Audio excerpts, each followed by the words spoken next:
Hello everyone, speech olympiad में आपका स्वागत है। और इस वीडियो में हम बात करेंगे वाइब्रेशन चार्ट के ऊपर। ओमेगा पॉइंट जो वाइब्रेशन चार्ट है उसके ऊपर बात करेंगे। ये आपको इस जर्नी में बहुत हेल्प करती है।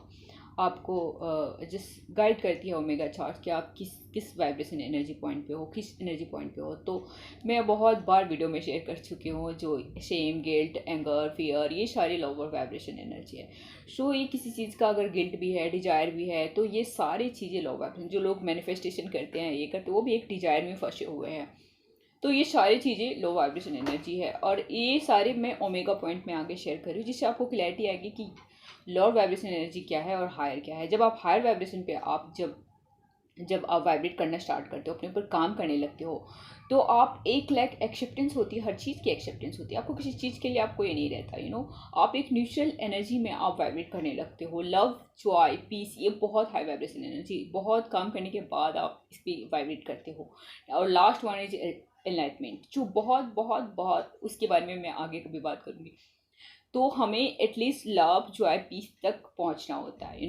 सो जो मैं वाइब्रेशन चार्ट शेयर कर रही हूँ, ये आपको हेल्प करेगी इस जर्नी में कि कैसे अपने अंदर आप लाइक हाई वाइब्रेशन में आए। इसका भी मैं कुछ पॉइंट शेयर कर रही हूँ जो आप अपने लाइफ में, रूटीन में ऐड करके ईजिली आप हाई वाइब्रेट कर सकते हैं। और लाइक आप हील करें अपने आप को, हील करें। जो भी चीज़ें आपके सामने आ रही है उस पॉइंट को हील करें, नोट डाउन करके उसको कट करें, रिलीज करें, हील करें उस पास्ट को। जो भी चीज़ें हैं एक लेसन के लिए है। कुछ भी चीज़ का गिल्ट ना रखें। गिल्ट बहुत लो वाइब्रेशन है, शेम बहुत लो वाइब्रेशन एनर्जी है, फियर बहुत लो वाइब्रेशन एनर्जी है, एंगर, ये सारे बहुत लो वाइब्रेशन, डिजायर, किसी चीज़ का प्राइड, ये सारे बहुत लो वाइब्रेशन एनर्जी है। तो जब अपने ऊपर आप काम करते हो तो आपको सारी गेम समझ आते हैं ये लाइफ की। और ये ओमेगा चार्ट हमें बहुत हेल्प करती है इस जर्नी में कि हम किस पॉइंट पे हैं। हमें अपने आप को समझने में हेल्प मिलती है। तो ओमेगा चार्ट मैं शेयर कर रही हूँ। इसको आप इस जर्नी में क्या ऐसा ऐड करें अपने लाइफ रूटीन में। वैसे तो मैं बहुत सारी वीडियो शेयर कर चुकी हूँ, बट ये ओमेगा चार्ट वाली भी आपको बहुत हेल्प करेगी। सो जो लोअर वाइब्रेशन एनर्जी में है वो 6 एनर्जी में है, और जो हायर वाइब्रेशन एनर्जी में है वो जिस अपने आप में यूनियन में है, लव में है, पीस में है, और हाई वाइब्रेशन में। तो जो हाई वाइब्रेशन एनर्जी में, हाई फ्रिक्वेंसी में होता है, तो उसके लाइफ में उसको कुछ डिजायर होती नहीं, ऑटोमेटिकली उनके लाइफ में जो नीड होती है वो ऑटोमेटिकली उनके पास होती है, क्योंकि वो हाई वाइब्रेट कर रहे हैं। बट जो लो वाइब्रेटिंग में है वो एक डिजायर में फंसे रहते हैं, ये चाहिए वो चाहिए, क्योंकि उनकी वाइब्रेशन लो है। तो कैसे उनको हाई वाइब्रेशन चीज़ें मिलेंगी, उसके लिए अपने ऊपर आपको काम करना पड़ता है। तो ये मैं ओमेगा चार्ट शेयर कर रही हूँ, एनर्जी पॉइंट जो ये है ओमेगा चार्ट। इसमें आप देख सकते हैं शेम 20 पे है शेम की एनर्जी, जो सबसे लो वाइब्रेशन है। उसके बाद आता है गिल्ट। आई मीन कोई चीज़ का जो आपको पास्ट में कुछ ऐसा हो गया है, उस चीज़ का गिल्ट अब तक है, कोई ऐसी अपराध वाली भावना, गिल्ट है कुछ आपके अंदर, तो 30 पॉइंट, ये भी बहुत ही लो वाइब्रेशन एनर्जी है। नेक्स्ट है आपत्ति, उदासीनता, किसी चीज़ को लेकर आप उदासी में रहते हैं, हमेशा सैड रहते हैं, तो ये 50% एनर्जी है। लाइक यहाँ पे भी बहुत लोअर वाइब्रेशन एनर्जी है। नेक्स्ट है ग्रीफ, आई मीन किसी चीज़ का दुख, पास्ट में कुछ ऐसी घटना हो गई या कुछ चीज़ें हो गई जो दुख में अब तक आप हैं, तो ये भी एक लोअर वाइब्रेशन एनर्जी है। यहाँ पे भी आप लाइक इस वाइब्रेशन एनर्जी में जस्ट एक लो फ्रिक्वेंसी होती है। नेक्स्ट वन इज़ फियर, किसी चीज़ का डर होता है। डर भी एक लाइक लोअर वाइब्रेशन एनर्जी है। किस चीज़ का डर है, अगर आप गॉड को अपने साथ रखते हैं तो किसी चीज़ का भी डर नहीं है। डर है मीन्स आप अपने साथ, गॉड के साथ आप अलाइन नहीं है, तो ये भी लोअर वाइब्रेशन एनर्जी है, इसे भी रिलीज करना होता है। Next one is desire. Desire means किसी चीज़ का इच्छा रखना, लाइक कि मुझे ये पाना है, ये करना है। ये डिजायर भी एक लोअर वाइब्रेशन एनर्जी है जो 125% पे जब ये लोग इस जर्नी में एंटर करते हैं तो डिजायर होता है अपने पार्टनर के लिए, किसी चीज़ के लिए डिजायर होता है। हमें डिजायर पे भी नहीं वाइब्रेट करना होता है, ये भी एक लोअर वाइब्रेशन एनर्जी है, इसे भी रिलीज करना होता है। और जस्ट आपको डिजायर के जगह पे आप एक स्वेच्छा की एनर्जी में आए, आई मीन विलिंगनेस की एनर्जी में आए, जहाँ पे आपको हर चीज़ आपके लिए एक्सेप्टेंस होगी जब हायर वाइब्रेशन में जाएंगे। Next one is anger. Anger is very low vibration. जो एंगर है ये भी 150 पे है। यहाँ पे भी गुस्सा, क्रोध, किसी चीज़ को बहुत जल्दी आपको गुस्सा, एंगर आ रहा है, तो कोई भी पास्ट की इशूज है जो आपके अंदर दबा पड़ा है, उसे भी रिलीज करने की जरूरत है। नेक्स्ट वन इज जब अपने ऊपर आप काम करने लगते हैं तो आप साहस, आपके अंदर एक करेज आती है, यहाँ से आपकी हाई वाइब्रेशन स्टार्ट होती है। Next one neutrality. फिर आप अपने ऊपर जितना काम करते हो आपके अंदर एक लाइक आप किसी के लिए भी अच्छा बुरा कुछ भी हो रहा है आपको लाइक आपको हिलाती नहीं है, आप पूरा बैलेंस न्यूट्रल मोड पे रहते हैं।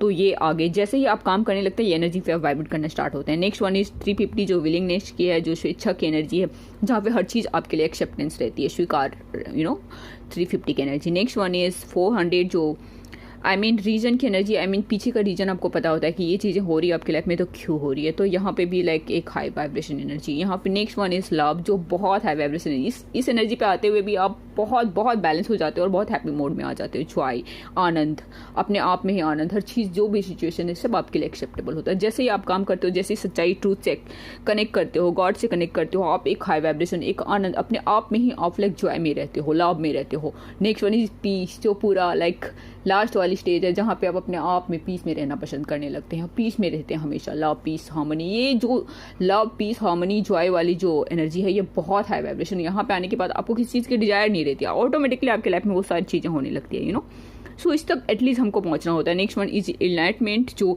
लास्ट स्टेज होता है। इनलाइटमेंट के बाद आगे इनलाइटमेंट बहुत ही हाई वाइब्रेशन एनर्जी है जहाँ पे आपके अंदर से ही ज्ञान बाहर निकलने लगता है, अपने आप में आप प्रकाश, बोलते हैं इनलाइटमेंट हो गया वो पर्सन।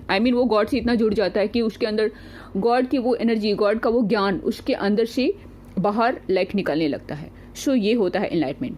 तो हमें at least love, peace, harmony, love, peace, joy तक हमें पहुंचना होता है जहाँ पे आपको किसी चीज़ की नीड नहीं होती। ये होती है यूनियन की एनर्जी। और जो लॉर्ड वाइब्रेशन है, जो नीचे की एनर्जी है 20, 30, 40, 50, ये सारे लॉर्ड वाइब्रेशन जहाँ पे सेपरेशन है, जहाँ पे दुख है, जहाँ पे एक दूसरे के लिए लोग लाइक एक जेलसी वाली एनर्जी होती है, ये लॉर्ड वाइब्रेशन। तो इन सब चीज़ों को हटाकर और जैसे आपको लव, पीस, हार्मनी पे आना होता है, जहाँ पे आते ही आपकी लाइफ में ऑटोमेटिकली सारी चीज़ें लाइक पूरी होने लगती है और बहुत बैलेंस और हाई वाइब्रेशन हैप्पी मोड में रहने लगते हैं। सो आपको एटलीस्ट 600, 500 तक आपको एटलीस्ट पहुँचना होता है, लव तक।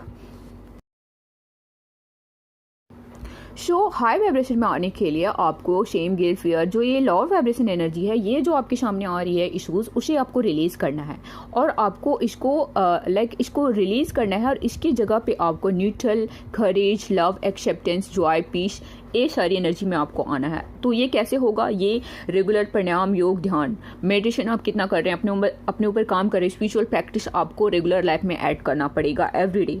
सो पहले की लाइफ में लोग बहुत ही सात्विक तरीके से जीते थे, पहले की लाइफ में इतनी दौड़ भाग नहीं थी। सो ये सिर्फ एक यूनियन में और गॉड को पाने के लिए नहीं है, ये जस्ट आपको एक बेहतर लाइफ के लिए, एक अच्छी लाइफ के लिए भी ये अपने लाइफ में आप ऐड करते हैं तो आपको ये रिजल्ट मिलता है। सो अगर आप रेगुलर प्रैक्टिस कर रहे हैं, अपने आप रेगुलर स्पिरिचुअल प्रैक्टिस में है, रेगुलर आप योग में हैं, तो आप अपने जीवन में ये सारी चीज़ें को हटाकर और जैसे एक लव, पीस, हार्मनी में आ सकते हैं और जैसे एक हायर वाइब्रेशन में आ सकते हैं। सो जो पहले की लाइफ थी वो बहुत बहुत ही सात्विक रहती थी, बहुत ही ऑक्सीजन बहुत शुद्ध रहता था, लेकिन अभी बाहर इन्वायरमेंट भी बहुत प्रदूषित